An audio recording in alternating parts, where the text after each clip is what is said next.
On a appris aujourd'hui la mise à pied du chef de la police congolaise, l'arrestation de plusieurs officiers de police. L'enquête sur le décès suspect de Floribert Chebeya progresse à grands pas. Il faut dire que c'est l'un des militants des droits de l'homme les plus actifs en République démocratique du Congo qui a vraisemblablement été tué mercredi. Isabelle Oizen. Une photo et un petit bouquet de fleurs, celle qu'il aimait offrir à sa femme.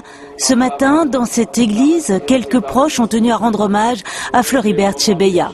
Il était le défenseur des droits de l'homme le plus connu au Congo. Il a été tué cette semaine alors qu'il avait eu rendez-vous à l'inspection générale de la police avec le chef même de cette police, John Numbi. Il avait annoncé qu'il allait déposer plainte contre l'État congolais à cause d'un bain de sang perpétré par la police nationale congolaise en 2007 au Bas-Congo. Floribert Chebeya a été retrouvé dans sa voiture, les mains liées dans le dos. À Kinshasa, l'annonce de sa mort a provoqué une immense émotion. Pour tous, son nom est lié à l'association La Voix des Sans-Voix. Il y était un militant des droits de l'homme très actif et respecté.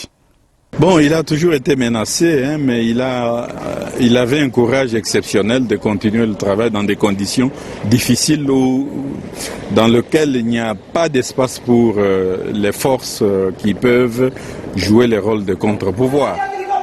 Le chef de la police a été suspendu aujourd'hui et plusieurs officiers ont été arrêtés. Visiblement, le président Kabila a voulu que l'enquête aille vite. Mais l'opposition, elle estime que le régime Kabila ne peut pas ne pas être impliqué. C'est encore un des crimes de plus que le régime de Kabila vient de commettre. Et nous espérons que la communauté internationale ne restera pas insensible cette fois-ci à cette crapuleux crime. Un peu partout dans le monde, des voix s'élèvent pour demander une enquête